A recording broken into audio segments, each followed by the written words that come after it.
Beautiful. Thank you. I love that song. Thank you, music team. Well, today we're starting on an Eric Butterworth series. And today we're just going to talk about Eric Butterworth. I have a dear friend that sometimes watches the service via Facebook Live. We're old friends, and he's a bit of a trickster. In 2012, I was asked to be a guest speaker at another Unity Center. And when this friend asked me what I was going to talk about back then, I told him about Eric Butterworth. Without skipping a beat, he said, "Oh, is that Mrs. Butterworth's son?" So I paused, shook my head like I normally did when he gets like that. And I said, and he said, Mrs. Butterworth, the syrup. And I said, "No, wrong, Mrs. Butterworth. And Neil, if you're watching, I'm talking about you." I assured him that even though there was a Mrs. Butterworth and Mrs. Butterworth had a son named Eric in Winnipeg, Canada, they were not related to the syrup. So, Neil, again, this one's for you. Eric Butterworth is a legend and an icon in the Unity movement.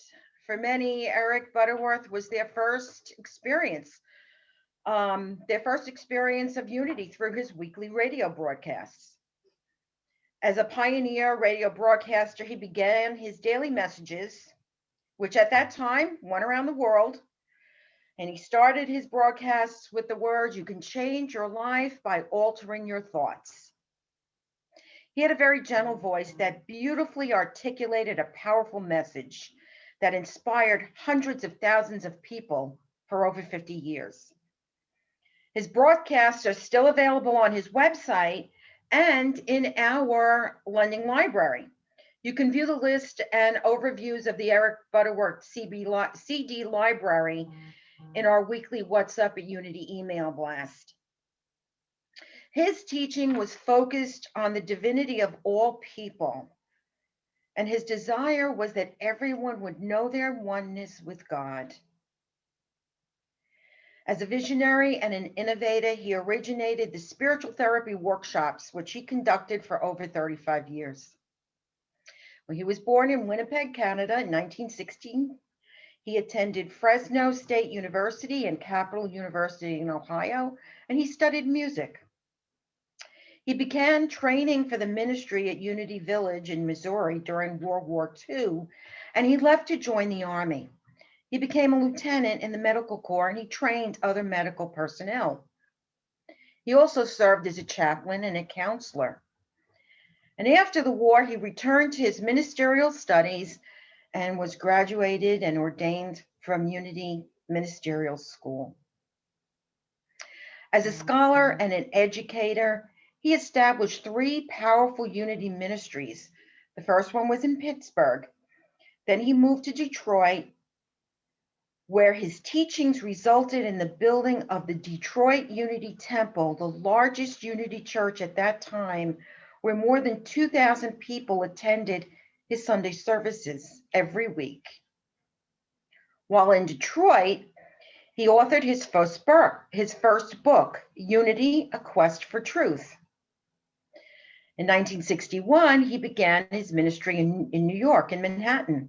He lectured every Sunday at Carnegie Hall, then Town Hall, and then in 1976 moved to Avery Fisher Hall. The weekly attendance there was over 2,000. He considered Henry David Thoreau and Ralph Waldo Emerson his gurus, and he himself is considered the 20th century Emerson. Now, like Charles and Myrtle Fillmore, the co-founders of Unity, Eric Butterworth was a master metaphysician. And Eric describes metaphysics as a way of seeing life, a way of seeing spiritual thought.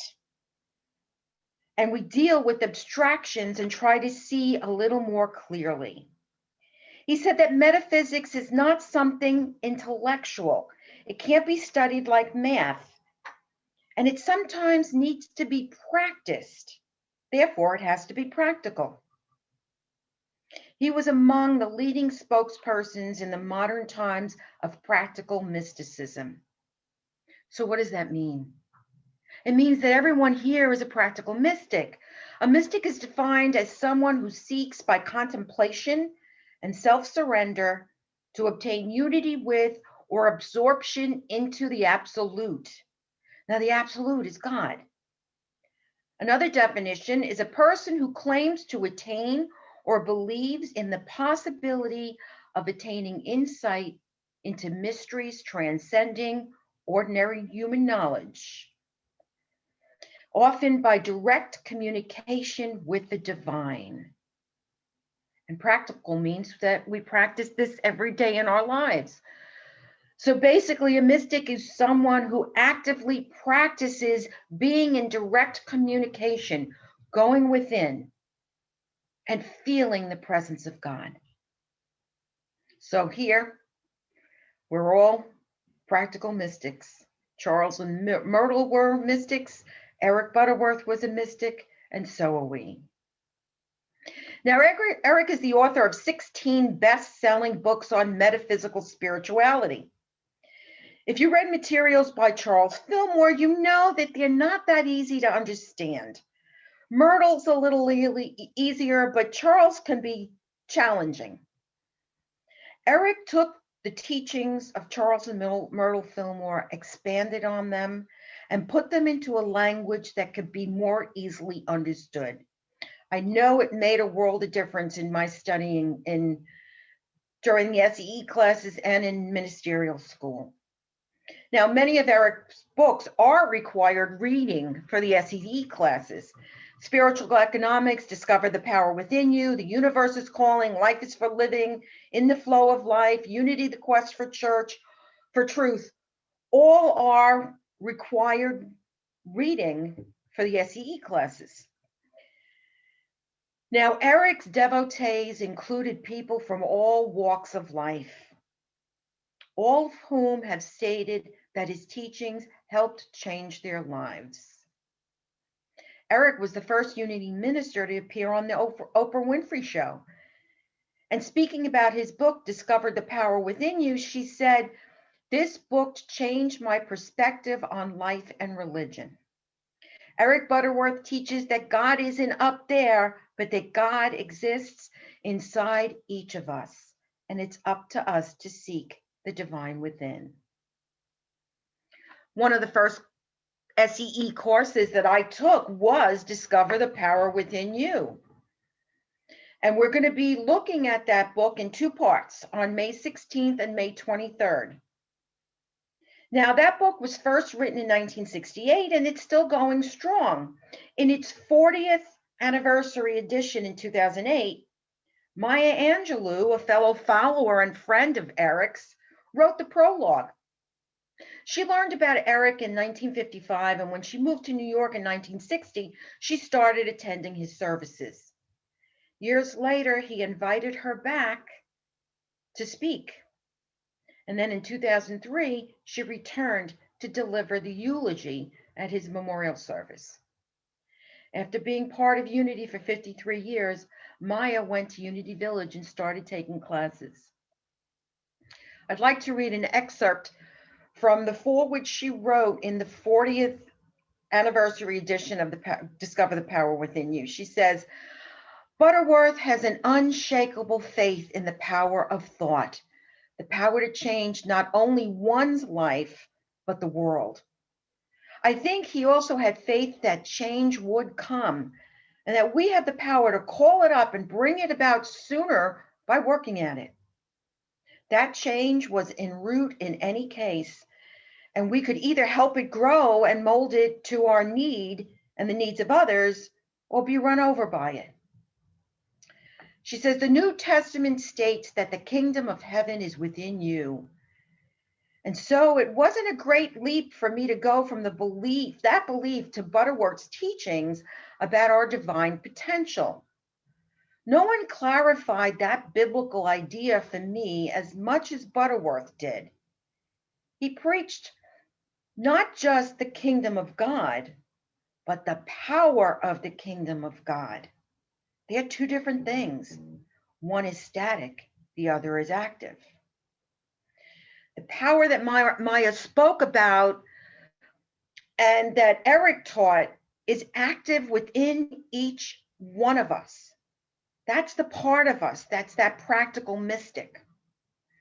She goes on to say, for me, the consciousness of our divine potential that Butterworth describes with the prayer and with the meditation, it begins with prayer and with meditation, but is most effective when it starts to become automatic, when it becomes unconscious or subconscious. When that happens, people do exactly what they know to do, not what they think they know, not what they should know, not what other people say they know, but what they know within.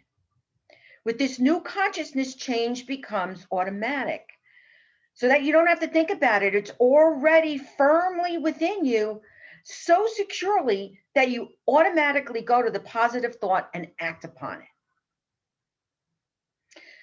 Butterworth was the 20th century Emerson. His mission was to help others realize their spiritual potential and to empower the world through spiritual growth.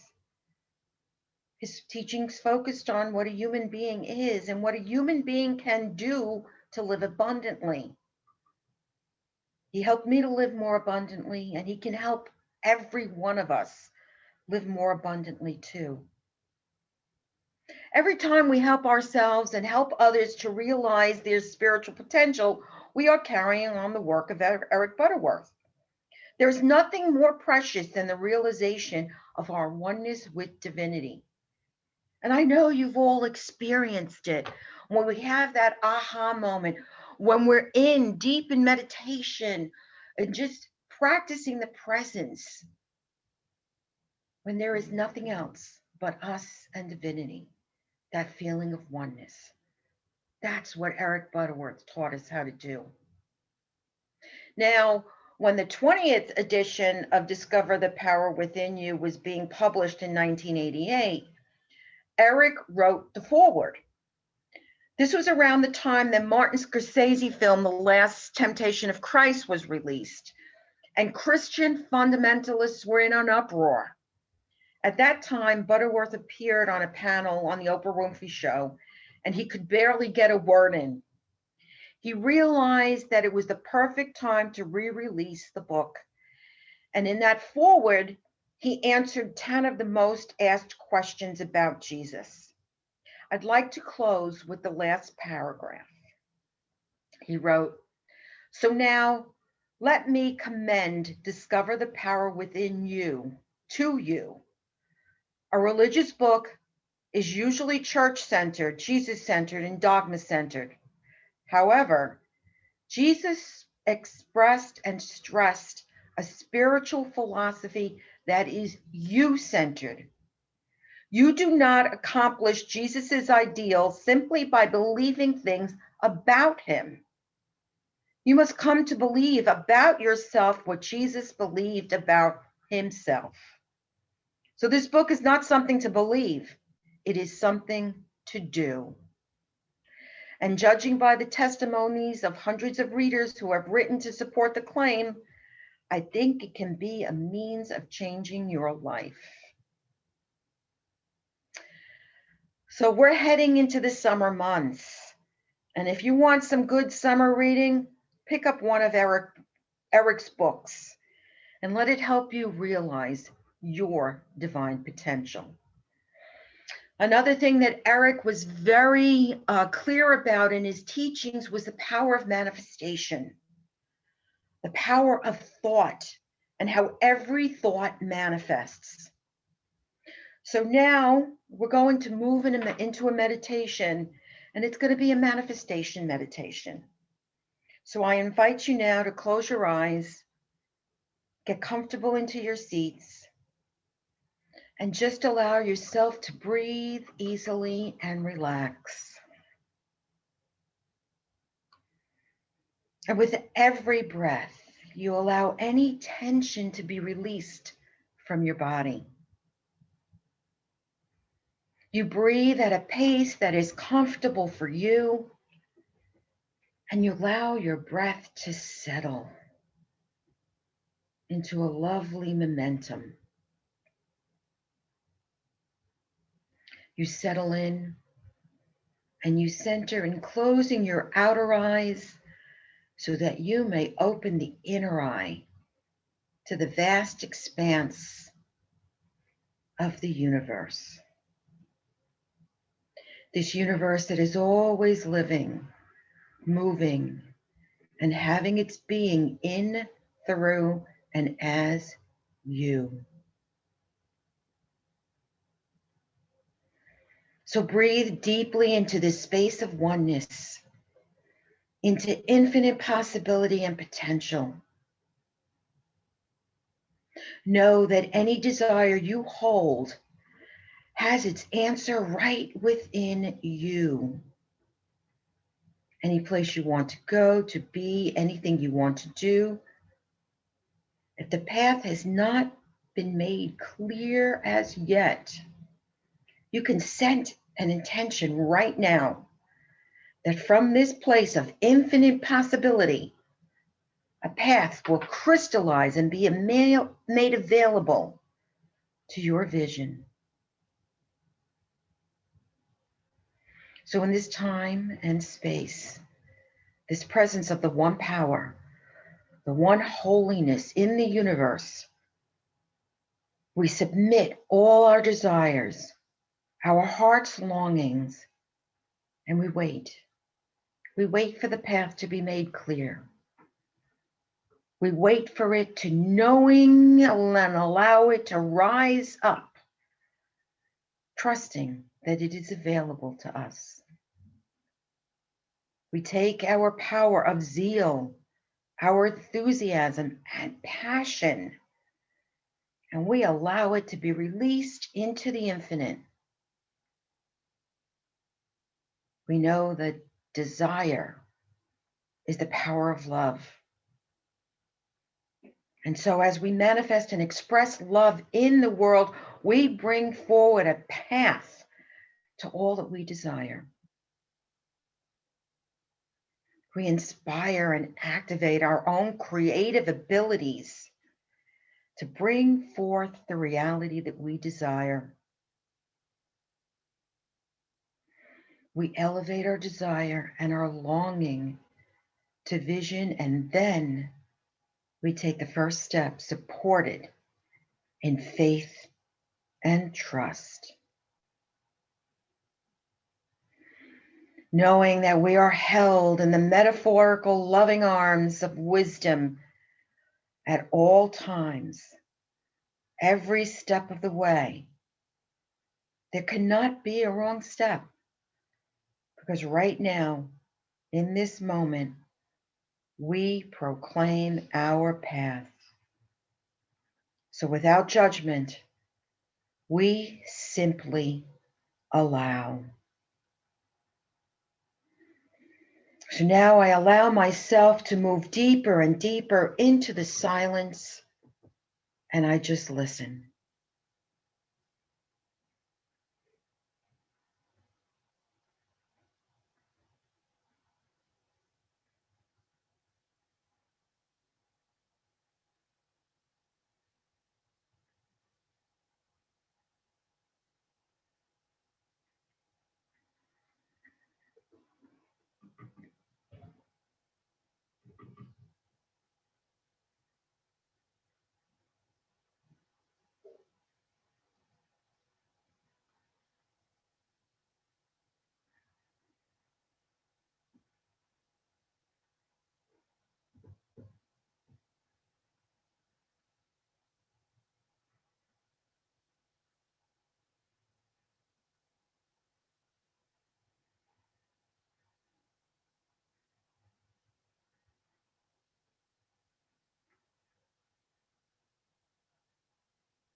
And now from this place of oneness, knowing the power of prayer, I send forth prayers of love and healing to all those that are in need of it, to those on our unity prayer list, to those on silent unity, and to the wider circle of the world. I affirm the same power and presence that was within me is within each and every one of us. And I know that any physical condition that is being experienced is temporary. So I support the world through prayer and love, and know that this too shall pass. So I invite you now to bring your presence back into your body, to bring your awareness back into the room where you are. And when you're ready, you can open your eyes.